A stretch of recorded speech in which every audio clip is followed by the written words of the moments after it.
TSMC notifies US about deal with China. Huawei claims it isn't the subject of investigation for now. TSMC has notified the US about a potential semiconductor deal with China, claiming that the Taiwan giant isn't the subject of investigation for now. TSMC reveals that the Huawei order from China came in before the US sanctions, hence the firm is all clean in legal terms. A new fiasco has evolved in the semiconductor industry, where the famous research firm Tech Insights has reportedly torn down one of Huawei's Isnt 910bi chips, only to find out that it utilizes TSMC's semiconductor, which became a matter of huge concern given that TSMC was being pointed out in violation of the US export restrictions. However, a new report by Reuters claims that TSMC had already notified the US Department of Commerce about Huawei's use of its chips and that the Taiwan giant isn't under scrutiny for now. We proactively communicated with the US Commerce Department regarding the matter in the report. We are not aware of TSMC being the subject of any investigation at this time.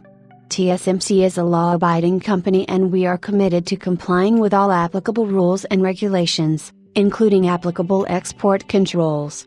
In compliance with the regulatory requirements, TSMC has not supplied to Huawei since mid-September 2020, TSMC via the Financial Times. Interestingly, just last week, the U.S. Department of Commerce initiated an investigation into whether TSMC was involved in a potential violation of U.S. export controls, so the Huawei plot came at a somewhat surprising time.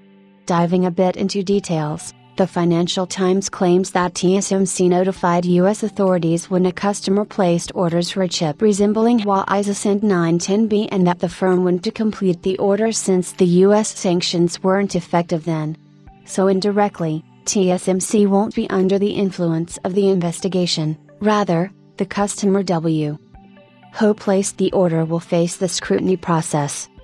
Well, the story is indeed interesting, and here is where we add our touch. China is a market that companies simply cannot ignore, given that the rapid development rates are prompting big tech firms to collaborate with Chinese companies through legal means or other methods that might be deemed illegal. TSMC is a key router for the US, there is no doubt about that, but China did play a massive role in the company's finance pre-US sanctions, and if you look at the situation now, TSMC is barred away from doing business with China. On the other end, well, the report does show that China is far away from developing capable semiconductors, and while industry news does show that the nation is evolving rapidly, it still is far away from reaching the technology level provided by the likes of TSMC, hence the balance of the scale is heavily tipping away from China, at least for now.